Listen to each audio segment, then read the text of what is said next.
எல்லாருக்கும் வணக்கம் நண்பர்களே. இன்றைக்கி என்ன பார்க்க போகிறோம்னா கொழுக்கட்டை தான் செய்ய போகிறோம். வாங்க வீடியோக்குள்ளே போயிடுவோம். அரிசி மாவு வந்து பார்த்தீங்கன்னா 1 கப் அளவுக்கு எடுத்துருக்கோம். 1 கப்பு பச்சரிசி எடுத்ததுக்கு 1.5 கப் தண்ணி ஊற்றணும். 1/2 கப் ஊற்றிக்கலாம். ஸ்டவ் பற்ற வச்சுக்கலாம். தண்ணியெல்லாம் நல்லா கொதிக்க வச்சுக்கலாம். சால்ட் 1 ஸ்பூன் அளவுக்கு போட்டுக்கலாம். தண்ணி பாருங்கள் நல்லா அருமையாக கொதிக்க ஆரம்பிச்சு மாவை போட்டு கிண்டிக்கலாம்.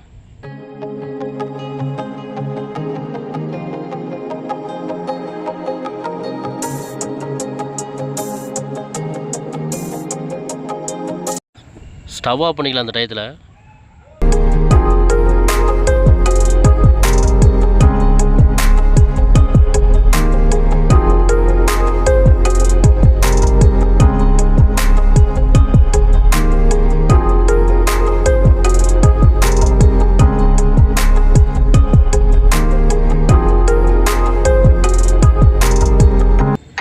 மாவு பாருங்கள் நம்மளுக்கு அருமையாக உண்டை கூடுற பதம் வந்துருச்சு. நம்ம சூடாக விட்டு நல்லா வேறு பாத்திரத்துக்கு மாற்றி சூடார வச்சுக்கலாம்.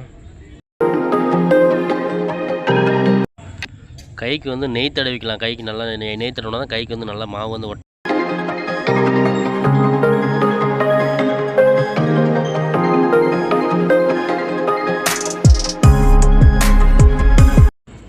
ஒரு வெள்ளை துணி போட்டு மூடி வச்சுக்கலாம். வெள்ளம் வந்து பார்த்தோன்னா இதில் வந்து 1.5 கப் அளவுக்கு வெள்ளம் எடுத்திருக்கேன்.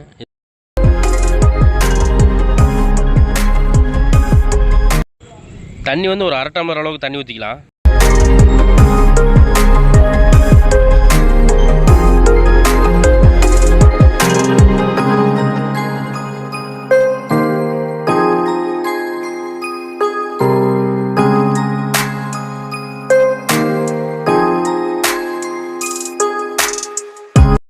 நம்மளுக்கு பாருங்கள் கரெக்டான பதம் வந்துருச்சு. பாருங்கள் நல்லா அருமையாக ரெடி ஆகிடுச்சு. தேங்காய் வந்து பார்த்தோன்னா ஒரு 2 தேங்காய் அளவுக்கு எடுத்திருக்கேன். நம்மளுக்கு நல்லா பொடி விழுந்துருக்கு பாருங்கள். தேங்காயை வந்து லைட்டாக கொட்டிக்கலாம். நம்ம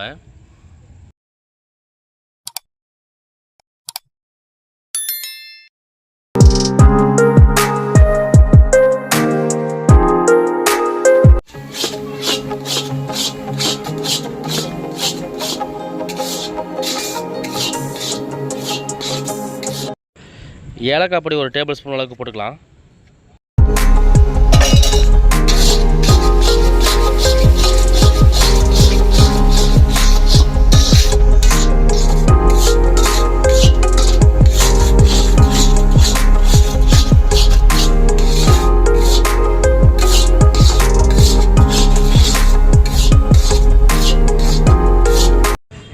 பாருங்கள் நம்மளுக்கு பூரணம் வந்து அருமையாக ரெடி ஆகிடுச்சு. பாருங்கள் பார்த்தாலும் சும்மா வேறு லெவலில் இருக்குது. பாருங்கள் சும்மா வேறு லெவலில் இருக்கா. எடுத்துக்கலாம்.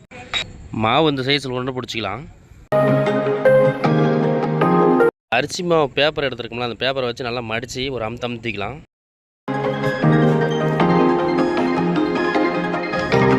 இந்த மாதிரி எடுத்து பேப்பரில் ஃபஸ்ட் இடக்க இப்படி வச்சு அமுத்தி எடுத்துகிட்டு இப்படி அச்சுக்குள்ளே தூக்கி வச்சு அமுத்தி எடுத்தோம்னா நம்மளுக்கு சேப் கிடச்சிடும்.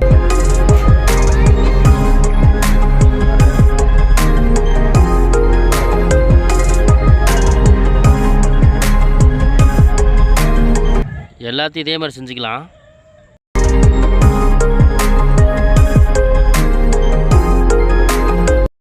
பாருங்கள் பார்க்கவே சும்மா வேறு லெவலில் இருக்குது. பாருங்கள் இது ஒரு மாடல் அச்சு. இந்த அச்சுக்குள்ளே ஃபுல்லாக மாவை போட்டு நல்லா ஃபில்லப் பண்ணிக்கலாம். பூரணத்தை போட்டு நல்லா ஃபில்லப் பண்ணிக்கலாம். மாவை போட்டு நல்லா மேலே அமுத்தி எடுத்தா நம்மளுக்கு அருமையாக ஷேப்போடு நல்லா அருமையாக கிடச்சிடும். பாருங்கள் சும்மா வேறு லெவலில் இருக்கா. பாருங்கள் இதில் இது ஒரு மாடல் செஞ்சுருக்கோமா, இது ஒரு மாடல், இது ஒரு மொத்தம் 3 மாடலில் செஞ்சுருக்கோம். பாருங்கள் நம்மளுக்கு பாருங்கள் கொழுக்கட்டை அருமையாக ரெடி பண்ணிட்டோம். நம்ம வேக வச்சுக்கலாம். நம்மளுக்கு பாருங்கள் இட்லி செட்டில் தண்ணி வந்து அருமையாக கொதிக்க ஆரம்பிச்சிருச்சு. கொழுக்கட்டை எடுத்து வச்சுக்கலாம்.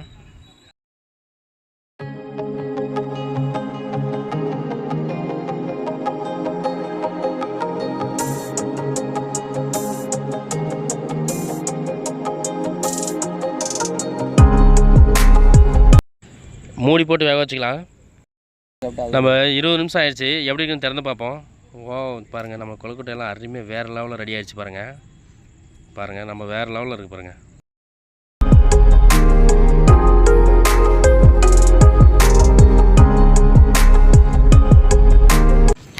கொழுக்கட்டை பாருங்கள், சும்மா எப்படி இருக்குன்னு புட்டு பார்ப்போம். பாருங்கள், சும்மா வேறு லெவலில் இருக்குது பாருங்கள். சும்மா அருமையாக நல்லா பூர்ணம்லாம் நல்லா பிடிச்சி சும்மா வேறு